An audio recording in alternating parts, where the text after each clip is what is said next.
Edvards Kušners, Latvijas bankas pārstāvs, ilgtspējas jautājumos, un jūs jau esat daudz šodien runājis, bet tomēr vai ir kaut kas tāds, ko jūs varētu tā ļoti konsolidēt, pateikt atbilstoši lielās talkas sauklim, kas ir šogad tīri zaļi ilgi, tieši tas, par ko jūs runājāt šodien daudz un ilgi. Kas ir tās svarīgākā ziņa, lai cilvēks, ko jūs šodien gribētu cilvēkam nodot? Ikvienam no mums, vienalga kādas profesijas pārstāvs viņš nebūtu. Es domāju, ka daba Latvijā ir mūsu milzīga bagātība, mūsu varbūt salīdzinošā priekšrocība ar citām pasaules tautām, bet, lai šo dabu mēs spētu noturēt ilgi, jau ir tas brīdis, kad ir jāieliek zināms pūles, gan politiskā līmenī, gan arī daudziem īpašniekiem.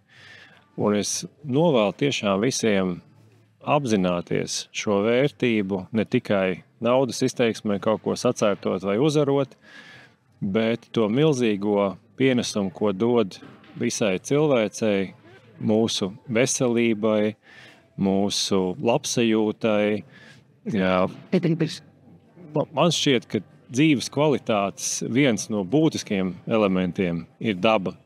Un lielā talka ar šo prasmi cilvēkiem ieiet dabā, padarīt to tīrāku, sakārtot, ir fantastisks piemērs, un es domāju, ka mēs varam atkārtot to daudzās un dažādās izpausmēs arī citās lietās, kur dabai ir vajadzīga mūsu palīdzība.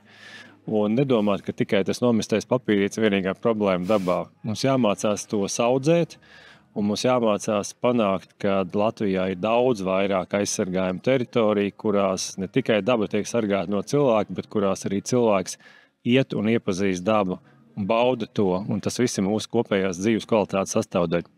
Jūs atsaucāties diskusijā uz to, ka Raga kapā priedes ir 300 gadu vecas, kas ir apmēram 10 cilvēku paaudzes. Sakiet, lūdzu, kas ir jūs tas sapnis pēc vienas paaudzes, teiksim, pēc 30 gadiem? Kāda Latvija izskatās? Viennozīmīgi vēl zaļāka un vēl līdzsvarotāka mūsu saimniekošanā.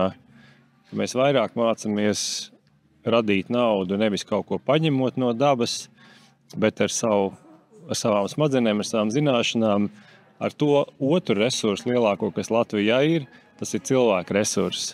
Un cilvēka resursam savukārt tā daba ir kā iedvesmas vieta, nevis vieta, kur paņem sīknaudu un atstāt tukšumu. Tāda lietosim arī savu smadzeņu resursu un cerams pēc vēl vienas paaudzes mēs arī varēsim lepoties ar to, ka kaut kas labs ir arī palicis pēc šīs paaudzes, kurā dzīvojam. Domāsim zaļi. Domāsim pozitīvi, jā.